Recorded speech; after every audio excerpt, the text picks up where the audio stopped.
I'm out, I need something to talk to me that might hit me. And it happens on TV because, every time they show a sporting event, they got the pharmaceutical companies back to back telling people how to fix the sickness on the same stuff that they sell them. So we get it. Yep, we get it too, Chuck D. And that's why at KBLA Talk 1580, we don't black down. Drop it! Our freedom of speech is freedom of death. We got to fight the powers that be. Fight the power! Fight the power! Fight the power! One day, when the glory comes, it will be ours, it will be ours. Oh, one day, when the war is won, we will be sure, we will be sure. Oh, glory, glory, glory, oh.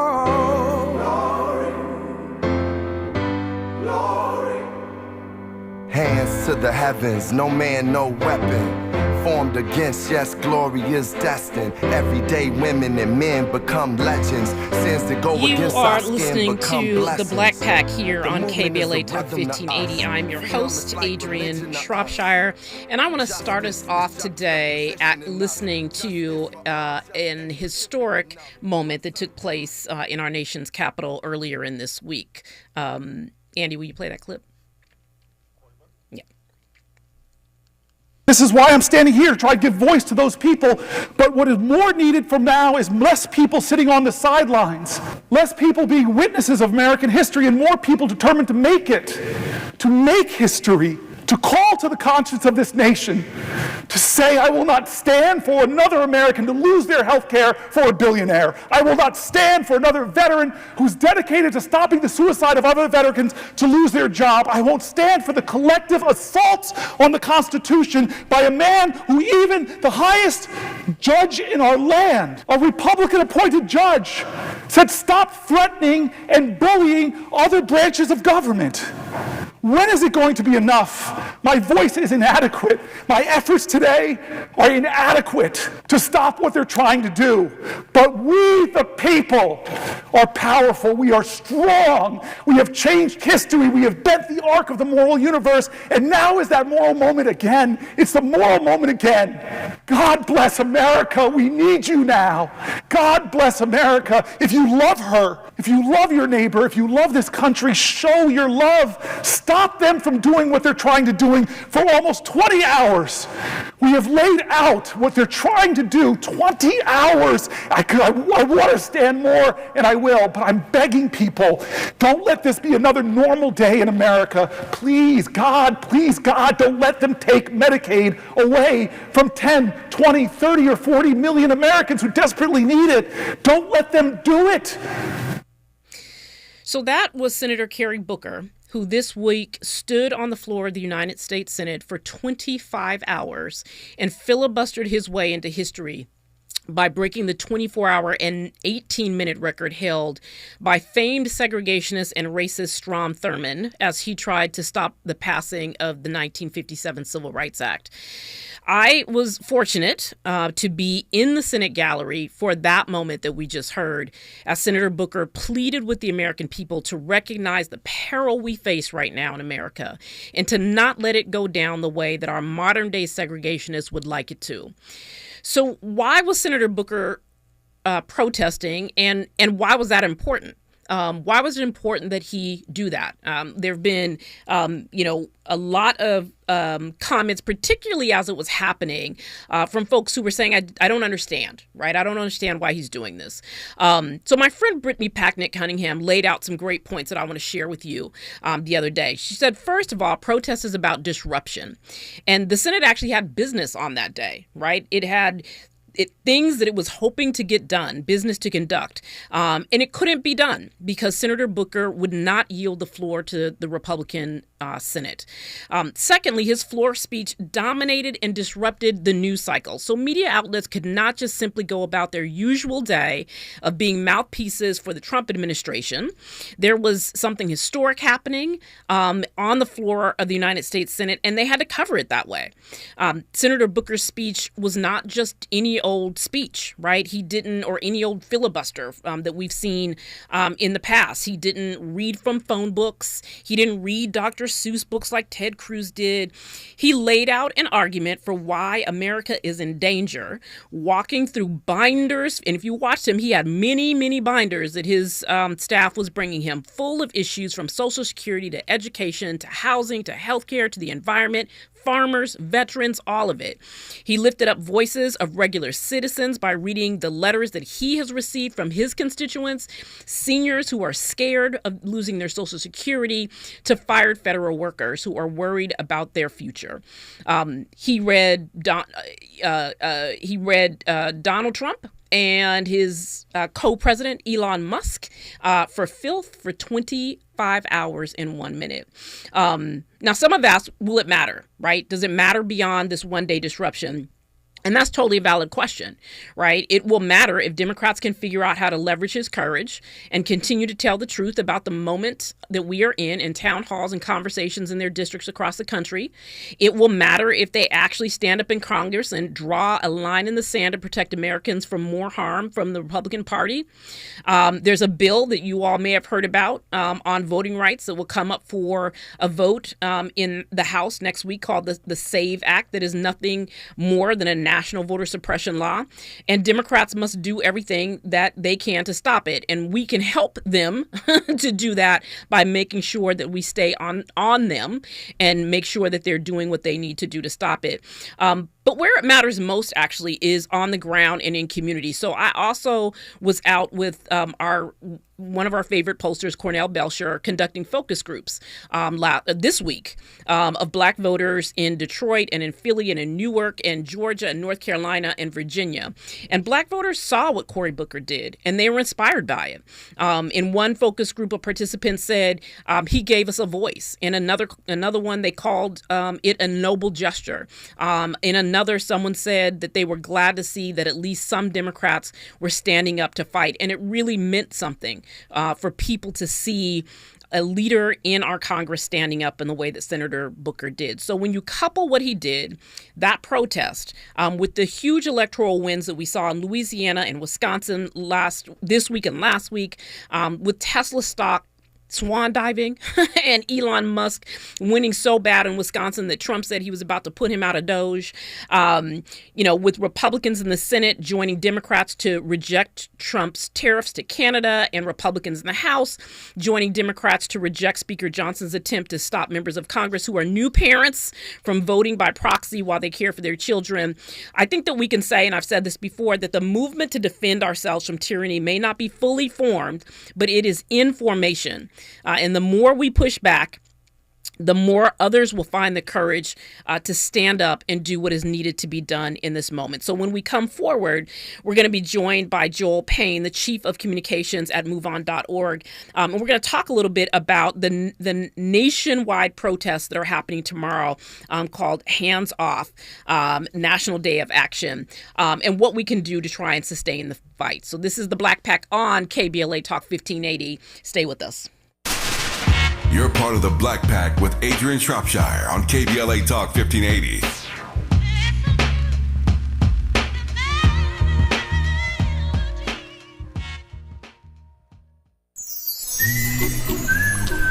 Before the fire, Altadena was a real-life Wakanda. A thriving Black oasis just 15 miles from downtown Los Angeles. 80% Black residents were homeowners, building intergenerational wealth against the odds. It was a hub of Black-owned businesses, churches, and cultural institutions. It stood as a symbol of Black resilience and economic independence. Then, in a matter of hours, it was gone. The fire tore through homes, swallowed businesses, and left behind a painful void. But was it just an unstoppable act of nature, or was negligence involved? Did officials ignore early warning signs? Were the response efforts delayed or insufficient? What role, if any, did corporate or government failures play? Survivors are demanding answers. Don't miss our KBLA Talk 1580 Town Hall. The Eden Altadena Fire, 100 days and counting, on Wednesday, April 16th, 4 4 to 6 p.m. at the Robinson Park Recreation Center, 1081 North Fair Oaks in Pasadena. Join Dominic DePrima, Nee Cordelai Corte, James Farr, Tavis Smiley, and a panel of survivors, community leaders, and experts as we commemorate Day 100 since the wildfires flared up, and we discuss where we go from here. It's KBLA's Eden Altadena Fire, 100 Days and Counting Town Hall, Wednesday, April 16th, 4 to 6 p.m. at the Robinson Park Recreation Center in Pasadena. Light refreshments to follow. Admission is free, but sign-up is required at our KBLA1580.com website. The first 100 attendees will receive a complimentary air purifier. This is a community call to action, brought to you by KBLA Talk 1580 and Quinn Emanuel Trial Lawyers. At KBLA Talk 1580, we've got your black. Small businesses are the heart of America. But you don't have to go it alone. As the nation's largest nonprofit resource of expert business mentoring, SCORE has helped millions of entrepreneurs build their businesses for free. Get the connections, education, and guidance you need with SCORE. We're ready to help. Find a mentor today at score.org. Thanks for calling Discover. This is Nia. Hi, Nia. It's Jennifer. Did you know that Discover automatically doubles all the cash back you've earned at the end of your first year? Yeah, I work here. Okay. I was just double checking. Get it? Because Discover automatically doubles all the cash back you've earned at the end of your first year? Oh, you get me, Nia. You could say that I double get you. I guess we've taken it too far. You earn, we match. Discover Cashback Match. See terms at discover.com/creditcard. You don't talk to me like that. You don't talk to your mommy like that. Unlike your mama, we can handle your black talk on the Black Pack with Adrianne Shropshire. To redeem the soul of our nation, I want you to redeem the dream. Let's be bold in America, not demean and degrade Americans, not divide us against each other. Let's be bolder in America with a vision that inspires, with hope that starts with the people of the United States of America. That's how this country started. We, the people. Let's get back to the ideals that others are threatening. Let's get back to our founding documents, that those imperfect geniuses had some very special words at the end of the Declaration of Independence. It was one of the greatest in all of humanity, declarations of interdependence. When our founder said we must mutually pledge to each other our lives, our fortunes, and our sacred honor. We need that now from all Americans. This is a moral moment. It's not left or right, it's right or wrong.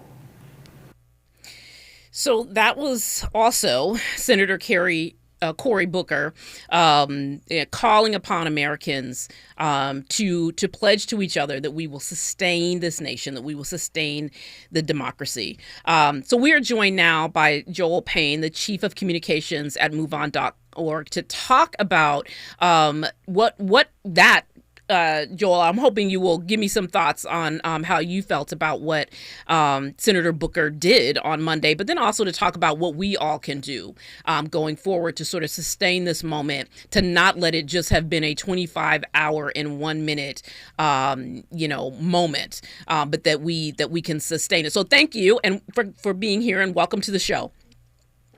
Adrianne, thanks so much for having me. It's really great to be with you. Sure. So. Yeah, and just I'm so glad you started with Senator Booker because, what he said was so impactful. But let's also remember, and I think you alluded to this, whose record he broke. Mm-hmm. He broke Strom Thurmond's record, talking about segregation, talking about holding Black communities, Black people down. And I thought that was so notable that he took his place in history, thank God, but also kind of gave a roadmap to so many Americans who are looking for an answer to, what do I do in this moment? How do I speak out? How do I stand up? That's what we're hoping to do with this large activation over the weekend, Hands Off 2025. But, Senator Booker gave such a wonderful testimonial to how folks can, explain how they're feeling right now and explain the road back to some sort of common sense in this country.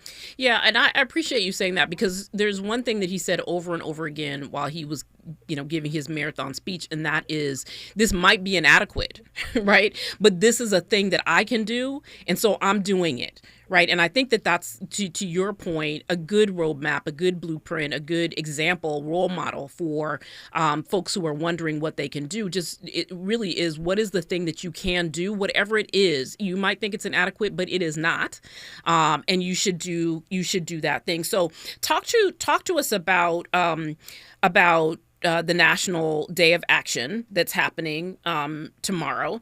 I think that we know that and what is it in response to? I think that's the other thing. I mean, I think that obviously we know it's sort of, pushing back against everything that we're seeing right now with the Trump administration, the sort of reclaiming the idea in the way that Senator Booker just said that we are a government of the people, for the people, and by the people, and not what we are seeing right now, which is a government of the billionaires, a government of the super elite, and really what looks like and feels like, right, straight up theft of America's resources. Yeah, well, Adrianne, we know in our gut what's happening right now is just simply not right, right? Whether it's going after our data, having folks like Elon Musk, billionaires, being able to have their way with our data, going after our Social Security and our Medicare, having people disappeared because this administration disagrees with their political views.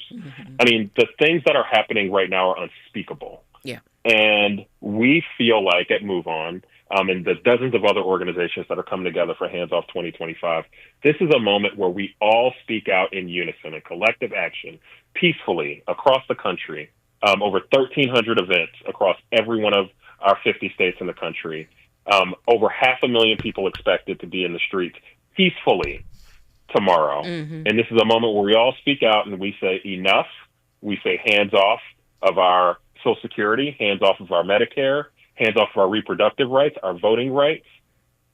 This is our country. This is our government. These are our rights. This is our data. And it's time for us as the people to speak up in collective unison. And so we think it's such an impactful moment to do that. So let me ask, 1,300 events in states across the country. Before I have a couple of other questions for you, but before I ask those, how can people find an event near them? So we have a website, Hands Off 2025, where folks can actually locate on our map where an event near you is located. And that 1,300 events in every state, which we think is so impressive that I think it kind of shows this is not just in Blue America or in Red America. This is not in big cities or in small towns. This is everywhere. Yeah. And we think that map where people can find local information will be such a good resource, but it also just makes the point about the fact that we are all feeling this just reckless disregard for our rights and for our ability to be. And we are all going to speak out peacefully in unison tomorrow. Handsoff2025.org? That's right. Okay. That's right. Handsoff2025.org if you want to find one of the actions that are happening in a community near you. Now, I do want to say, so we've been in this moment where, particularly after the election, but also after the inauguration, where you've had Black folks who have essentially said, find someone else to do it. We are tired. We did what we were supposed to do, and y'all didn't. And so we're on break, right? And I know that is that was a response, certainly because people did feel exhausted. But there has never been a time in our history where Black people have set back, particularly when everything that our ancestors have fought for is at stake. So I do not believe that is genuinely the position of Black folks. But people are, and there is another side of that where people are generally concerned about their safety. Right? Like, is there, sort of a game afoot, right? Where getting Black people in the street actually brings the repression. And so I wonder, for all of the groups that have been involved in putting together the Hands Off, national protests, for folks who have been organizing, any number of, the town halls that we've seen, the Tesla protests. What are you all saying to Black folks who are feeling right now that they're not sure, right, if they want to step out into these protests? I'm so grateful to have an opportunity to answer this question. Adrianne, I've been working in this space for over 20 years as a Black man. And I remember last November after that election talking to my mother and the guttural feeling she had of being betrayed and being overlooked and being pushed aside. And I know that's the story of so many Black folks, particularly Black women. We do not begrudge anybody who does not feel like this is the activation or this is the thing that they feel up to doing right now. We all have ways to contribute. We all have ways to make a difference. We know so many, folks in the Black community are making a difference with economic action, for instance, going after companies that are complying in advance. There are so many ways to make an impact. So our message is we understand and we respect people's decision and their individuality for how to engage. But if you choose this moment, if this is the moment and the time that you feel like, hey, I need to be out there with people feeling safe and welcome to speak out, this weekend's a great time to do that. And it's a great opportunity to do that. So, but we understand, and not just understand, but we validate the real concerns of folks who feel like we've done the work and we need to rest now, and we totally understand that. And there are plenty. And again, I don't think that gets sustained, because I think that we see every day the way in which the Black community is being undermined from the sort of complete evisceration of the Black middle class to all of the whether it's Social Security or veterans or all of the things that we know. So I don't think that that's a position that folks that will sustain, because again, that's just not who we are. we don't actually sit on the sidelines. And there are things happening tomorrow that feel a little bit more close to home. So I know that, and I don't know if this is one of the 1,300 events, but I know that there is going to be, an event where people are going to surround the National Museum of African American History and Culture tomorrow, right? In DC. Yeah, there'll be a big event. Yeah, there will be. There'll be a big event in D.C. Over 10,000 people expected. Hopefully the weather will hold out for us. And, I think just to your point, though, about, tomorrow, one of the things that we're so excited about is, yes, there are organizations like ours and Working Families Party. And, in Georgia, the Georgia NAACP has taken a big leadership role in the event in the Atlanta area. But this is people-led, right? Yeah. One of the things about Move On is we are driven by our members and driven by our people. And all of these organizations that are kind of coming together in this coalition, we're all people-led, because the answers aren't coming from inside of Washington, D.C. And inside the halls of Congress. They're coming from the people. They're coming from communities all around the country. So that's one of the things that's so exciting about what's going to happen this weekend.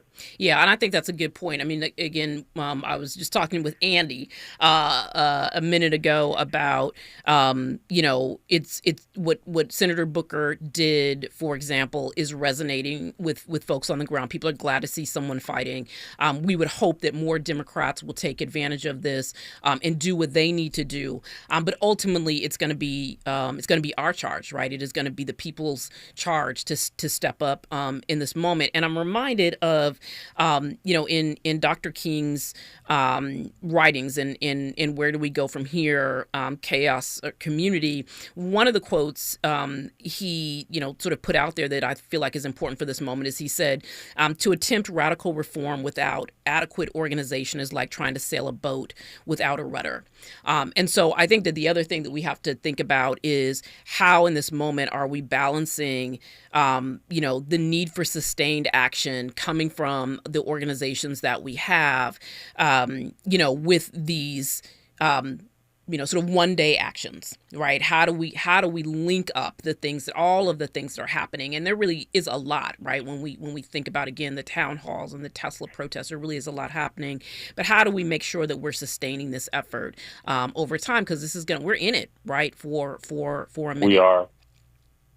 Yeah, we so are, and I appreciate you, referencing, Dr. King and his scholarship on this, and it's not lost on me that the day we're talking is obviously the anniversary of, Dr. King's assassination today, and I think that is important to kind of take stock in that moment. But you talk about what we've seen in terms of the rising opposition. I think this week is actually an interesting flashpoint in so many ways.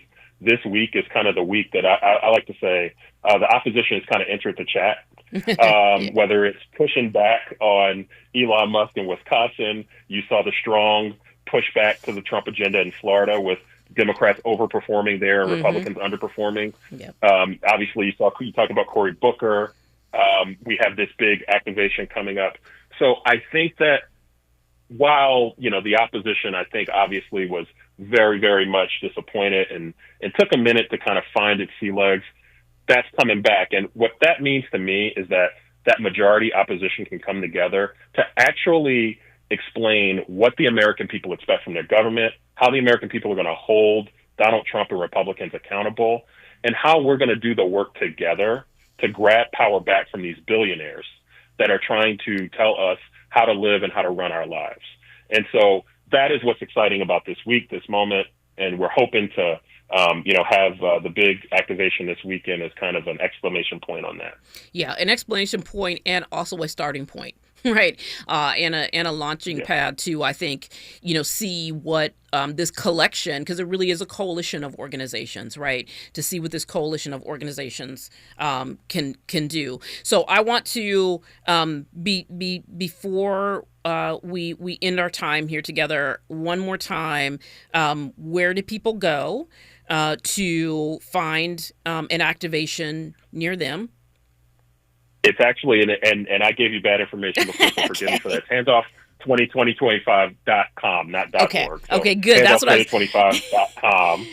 And there's a very easy, accessible map there where you can find all of your local events, and you can find the latest. And it's a good way to kind of get in touch with people in your community who feel the same way. I think it's an easy time to feel like you're alone and feel isolated. I think one of the beautiful things about what's going to happen this weekend is people are going to be able to reconnect with folks around them who are feeling the same anxiety and come together and make the same points together. So we think it'll be great, and we hope folks are able to take part in things all across the country. I appreciate that. We talk all the time about people need to find their people and get into community in this moment. So handsoff2025.com to find an activation near you.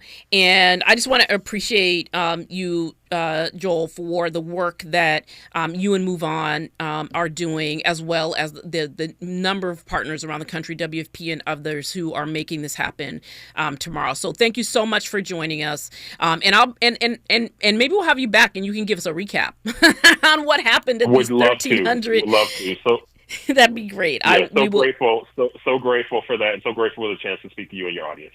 Thank you so much, and we'll definitely reach back out. So when we come forward, we are going to be talking to Reverend C.C. Davis Jones about how we think about this moment, about this particular day, and what it means, and how we incorporate the meaning of this day into the work that we need to do going forward. This is KBLA Talk 1580. You're listening to the Black Pack. Stay with us.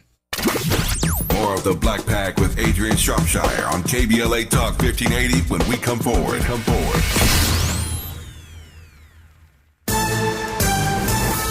I'm Amber Payton with 4 Things You Should Know with BIN News. Former Black Atlanta Mayor Keisha Lance Bottoms says she's preparing to run for governor, aiming to challenge President Trump's agenda.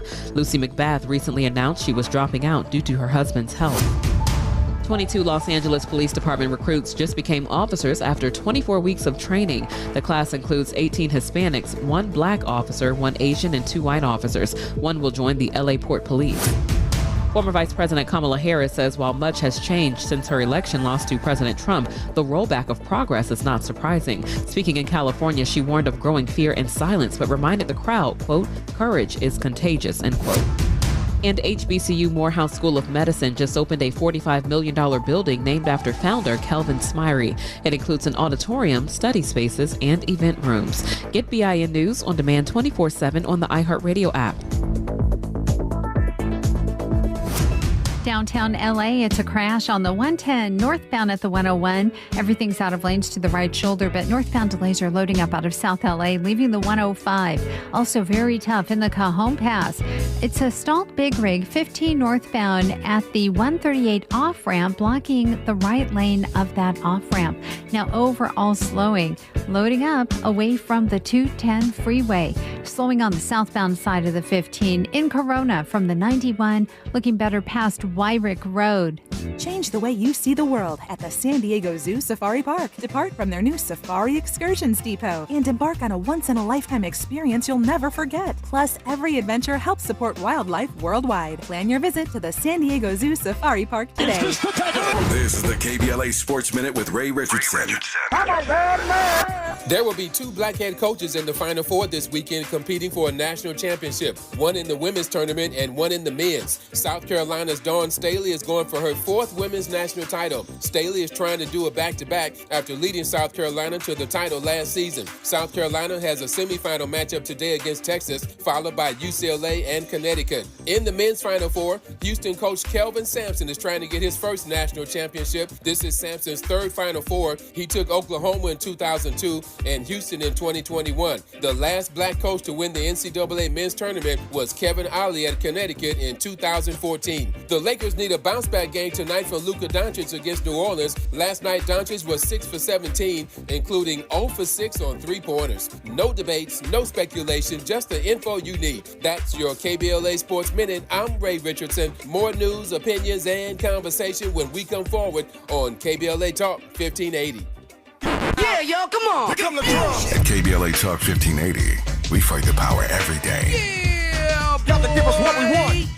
Gotta give us what we need. Hey. I listen to KBLA and I love the commercials. I know what the commercials mean. I also, if I'm looking and trying to figure something out, I need something to talk to me that might hit me. And it happens on TV because, every time they show a sporting event, they got the pharmaceutical companies back to back telling people how to fix the sickness on the same stuff that they sell them. So we get it. Yep, we get it too, Chuck D.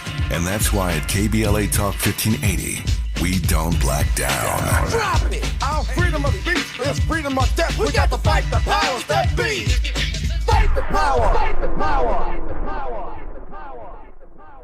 Looking for a purposeful and passionate way to make a difference in your community? Volunteer with our Senior Medicare Patrol and help prevent Medicare fraud. S&P volunteers work in their community educating peers about healthcare fraud and how to prevent and detect it. Free training starts soon. Check us out online or at an S&P open house near you. We're on a mission to stop fraud. Join our team. You make a difference. Visit caspvolunteer.org.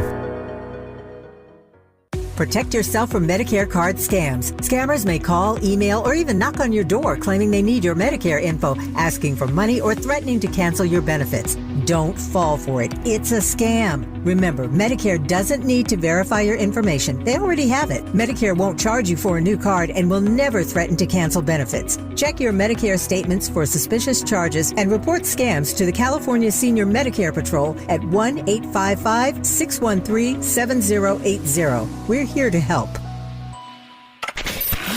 We've got a lot to talk about.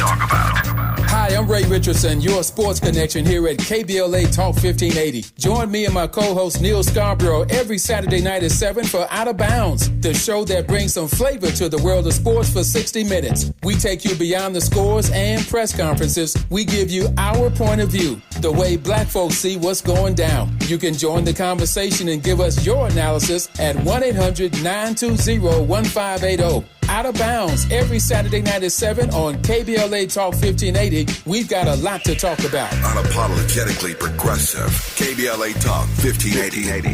We've got your black. You like the style, though.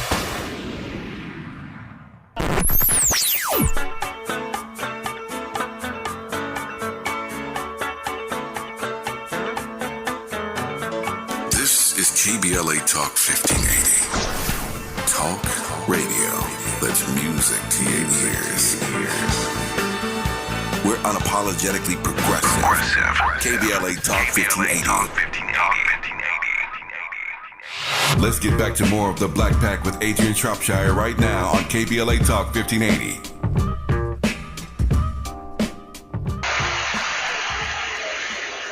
If I lived in China or even Russia or any totalitarian country, maybe I could understand some of these illegal injunctions. Maybe I could understand the denial of certain basic First Amendment privileges because they haven't committed themselves to that over there. But somewhere I read of the freedom of assembly, Somewhere I read of the freedom of speech. Somewhere I read of the freedom of press. Somewhere I read that the greatness of America is the right to protest far right. You are back with the Black Pack, and we are joined right now by Reverend Cece Jones Davis. And so, Cece, first of all, welcome to the show. Thank you. Thank you so much, Adrianne, for having me. It's an honor to be with you. I appreciate you so much, and I'm so appreciative of having you here with me on this particular day. One in which we sort of had these bookends of Senator Booker, standing up for all of us, trying to give a voice to people who, for the most part, are being completely ignored, their needs not taken into consideration, and not only their needs not being consideration, but being undermined by their own government. Right? Mm-hmm. We have these huge wins in Wisconsin, this huge win in Wisconsin, and then we sort of end the week with the anniversary of the assassination of Dr. King. And, I was listening to the mountaintop speech today, and that's why I pulled that little clip. I was like, yes, because it is almost as if he was speaking to us, speaking into the future, right, for us to be able to find wisdom, right, and courage in our time, right, with the words that he spoke on that day before he was taken from us. So I wanted to get your thoughts just on that first, about how we can draw on the past and what those who came before us and fought this fight have left for us to pick up as we try and think about how do we sustain the efforts, whether it's the effort of Senator Booker, it's the effort of the protests that will happen around the country tomorrow.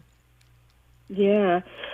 Well, again, thank you so much for having me. I think that what we all witnessed Senator Booker do this week was nothing but amazing and about time. Mm-hmm. We have needed our leadership to really rise to the occasion and speak up and speak out and fight back, right? Mm-hmm. And that is what he did. And I would say, in terms of this moment, we have so much in our history to pull from, right? Yeah. We have not only Dr. King, but so many others who stood in courageous moments to be a moral presence and to be a moral voice, even in times that were much more dangerous mm-hmm. to take those stances than today. And so we have so much, I really believe that history and understanding and knowing history is so important, because if we don't even know what we can tap into, what we can reach back into, what we can be inspired by, right? Mm-hmm. But figures like Dr. King, who have been prophetic voices, really give us the inspiration and the courage that we need to step into our role in present day and be those kind of moral voices and those kinds of moral compasses for our society today. And so mm-hmm. I'm grateful that we have so much to pull from if we will only tap into our history, know our history, and know that those people and that DNA is running through our bloods as well. And I want to talk a little bit about history, because we know that our history is under assault. We know that there's an attempt at erasure, and that didn't just start, on January 20th, right? It started 2 years ago, right, when we saw the sort of book banning happening in Virginia, when we saw them, going after school boards to take classes out of American history. So we've been grappling with this for a moment. And now we know that, with Trump's executive order targeting the Smithsonian and specifically calling out, what we all call the Blacksonian, the National Museum of African American History and Culture. And we've heard some rumors. They're rumors right now, right? But we'll see in terms of what they're actually going to do to the museum, what they're going to try and take away from that building that holds so much of our history. But I want to get your thoughts on what it means right now to be preserving our memory, right? To be holding on in a moment where our very existence in this country is under assault. Yeah, it's incredibly important because our history is under assault, and it has been under assault for quite some time. We have to do everything in our human ability right now to preserve our own personal family histories and legacies, as well as the broader ones. And so when I talk about our need to fight, we need to fight, because there is a very, very deliberate effort to revise history, to erase history, to erase our contributions, to erase our struggles.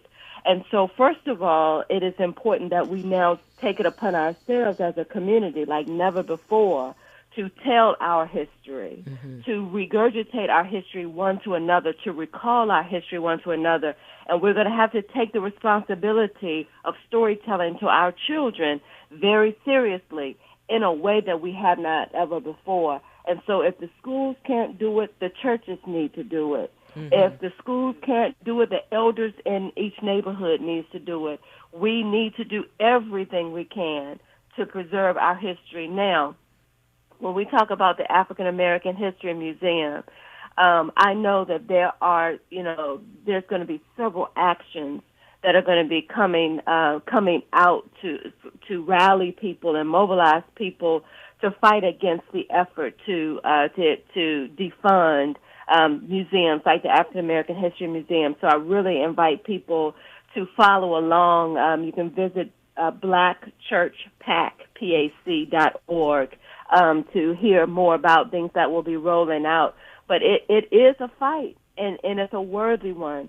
But they thought they tried to bury us, but they didn't know we were seeds. Yes. And so there's nothing in this world that folks can do about what's true about this country and what's true about us. Yes. So I want to just repeat that for folks. blackchurchpac.org, blackchurchpac.org, to follow along about efforts that will be forthcoming to protect the museum. When we come forward, we're going to continue this conversation with Reverend C.C. Jones Davis. This is KBLA Talk 1580. Stay with us. You're part of the Black Pack with Adrianne Shropshire on KBLA Talk 1580.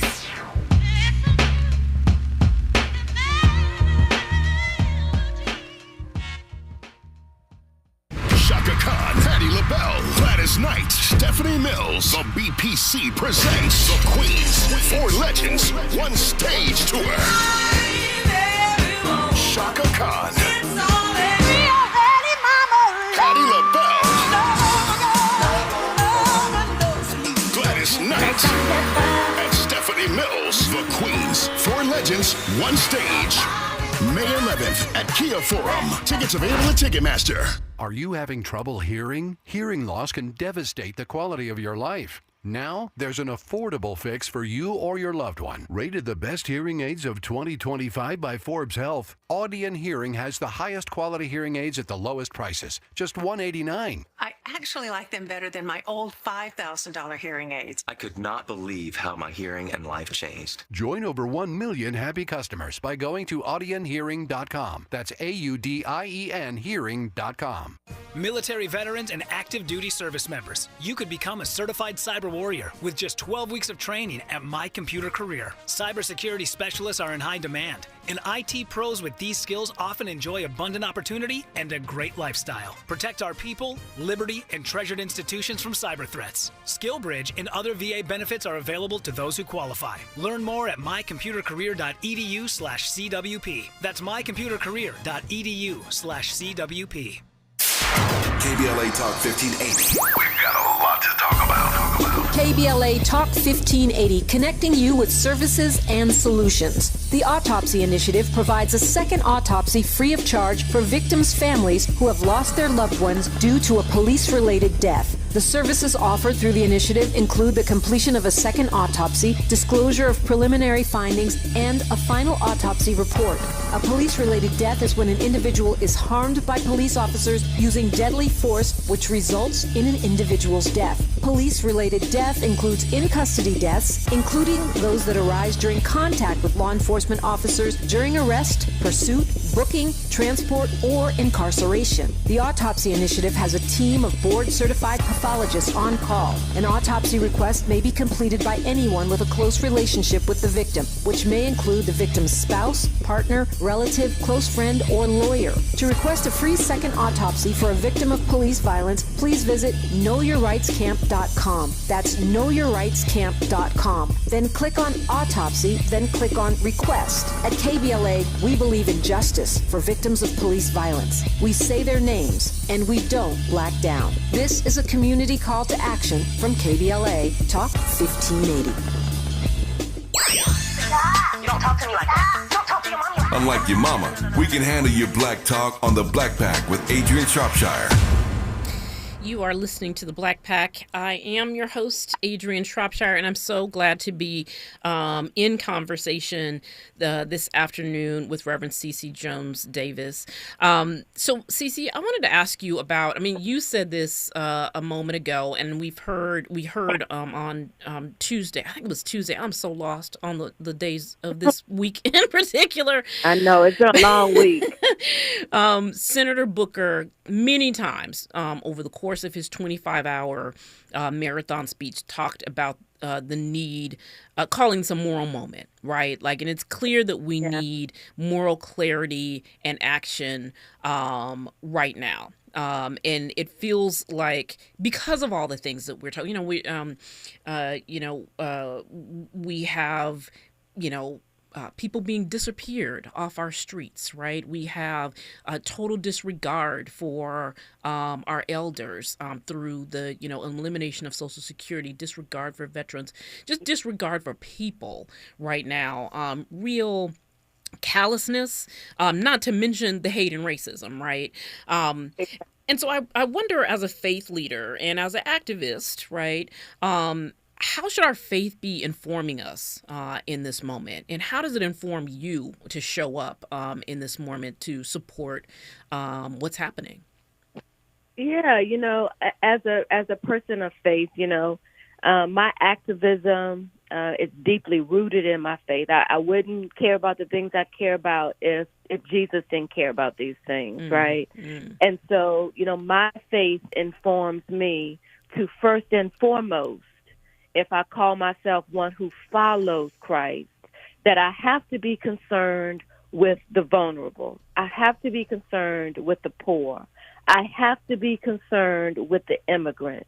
These are standards. These are the basic standards of my faith, right? And so this is definitely the moment where not just folks in our country, not just our domestic neighbors, but our international neighbors need us to lean in and call right and wrong, and to stand for people who cannot speak for themselves. Yes. These are the cruxes of the gospel that even if you are not a Christian, these also are values that many people in this country and around this world hold, taking care of our neighbors, loving our neighbors as we love ourselves.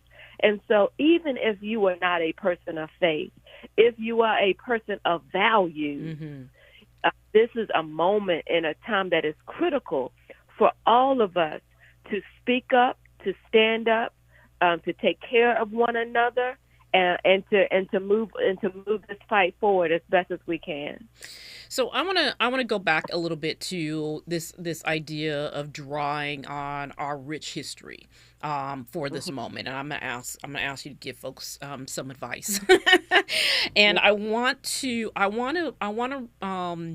remembered the other day being in a room with you. Where you were talking to us about finding the thing that our ancestors left for us. I think I'm not going to get it right. I'm not as eloquent as you are, but you talked about what are the treasures, the gifts that our grandmothers and our grandfathers left for us, that the thing that comforts us, right? What are the things that comfort us and gave us inspiration, about finding that thing, and holding on to it and doing that thing. And I remember when I was like, I forget, cooking greens, like I'm gonna have to cook greens every day for the next, it's like something about the comfort found in that pot. I'm gonna have to be cooking greens every day. Right. But will you just recount that, sort of talk about that? Because I thought it was so profound in terms of thinking about, we have little things, we have big things, we have big thinkers like Dr. King and others, but there are also the little things that have sustained us. Yeah, 100%. I was actually given a little sermonette that day based on Exodus 15, when the people of God came out of Egypt and crossed over. And what did they take with them?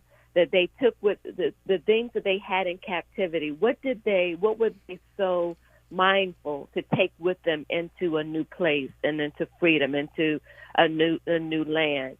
And, for me, being a woman from a very rural town in Virginia, actually, I'm from the oldest, the county that held the highest number of enslaved people, Halifax County. Mm-hmm.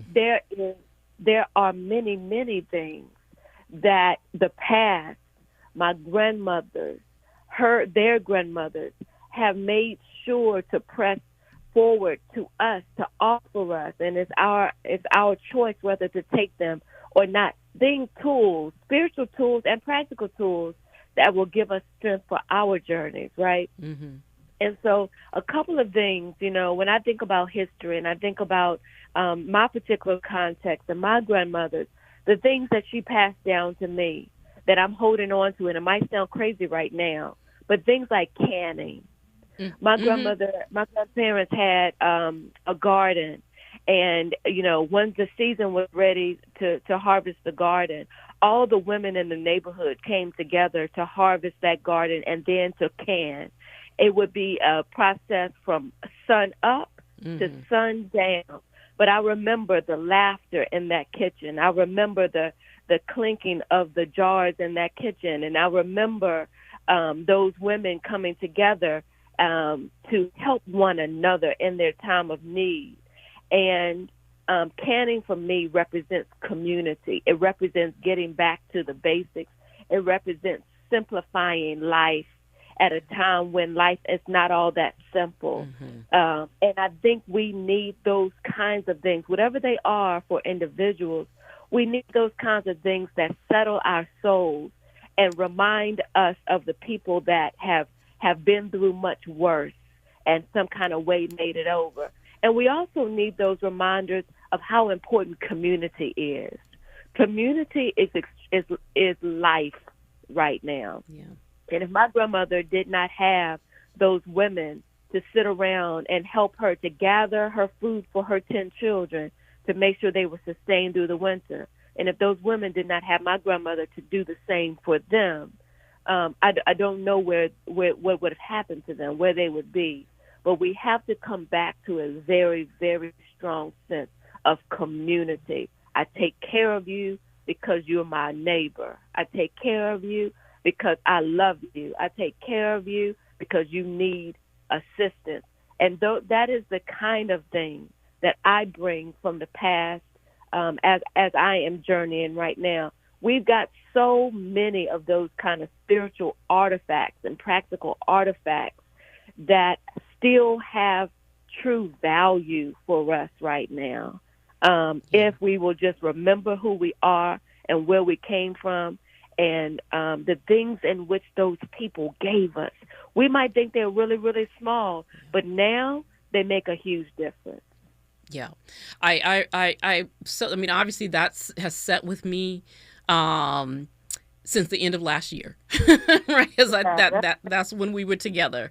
And I try to draw on that because it feels so important to remember who we are. And so I'm not trying to quote Angela Bassett in the Black Panther, but it is that sort of thing, right? To remember who we are in this moment and who we come from, and that, whether it's the big blueprint, right, or it's the small things that help us as individuals, as families, to move from day to day through what we know are going to be difficult times. And there's so many people now who maybe it is ironic, but I think that it really is, sort of a light switch for many of us.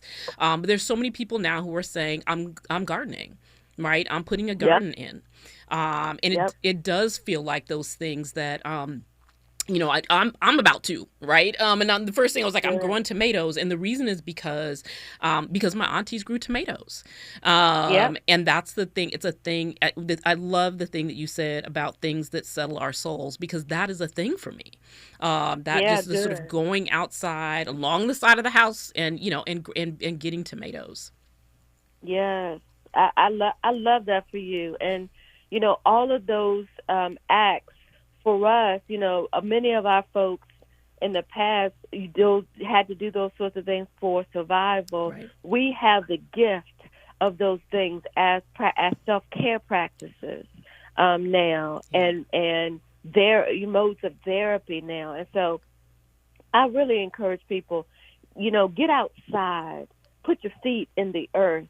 Yeah. Remember that people have suffered for us to have the progress that we've gotten to, and we have to pick up the mantle and keep going. But this stuff are not things that we've not been through before. I believe that our ancestors, we have access to our ancestors. We have access to the history of them, but I also believe we have the access to the presence of them in our lives. I believe my grandma is still around me some kind of way. Mm-hmm. And I have a mural in my wall on my office of Black women from the past, Sojourner Truth and Harriet Tubman and all sorts of Black women. And when I feel like I'm having a bad day, I turn around from my computer and I look at that wall of Black women and I say, okay, I'm not having a bad day. Those women knew what a bad day was. And, I call on them. I said, all right, Auntie. Yeah. All right, Auntie Sojourner, I'm going to need you today because I don't know, what we need to do. But I believe those people, we have access to God, to the great cloud of witnesses who are our ancestors. Thank you so much for that. I appreciate all of that, and I know that the listeners will too, because it is we need to get through how we need to get through, and we need to really draw from what we know, right, and what sustained us before. So, Reverend C.C. Jones Davis, I appreciate you joining me on this Friday evening, and hope to have you back. I really appreciate just what you bring to this moment that we're in. I'm happy to come back, and thank you for the invitation. Of course. All right, when we come forward, we're going to talk a little bit more about this week and what we need to do, and some big victories that we had last week that we're going to drill down into a little bit. This is KBLA Talk 1580. KBLA 1580 Santa Monica. I'm Amber Payton with 4 Things You Should Know with BIN News. Baltimore, Maryland is suing DraftKings and FanDuel, accusing them of using unfair, deceptive tactics to target vulnerable gamblers. Black Mayor Brandon Scott believes the companies are engaging in shady practices and city residents are literally paying the price. For a second time, Black New Orleans Mayor LaToya Cantrell's team is backing out of a $90 million deal to fund Orleans Parish schools. A judge ruled no deal existed, but ordered the city to pay $10 million already budgeted. Now, the city wants that order reversed. Maryland's Black Attorney General Anthony Brown is joining 18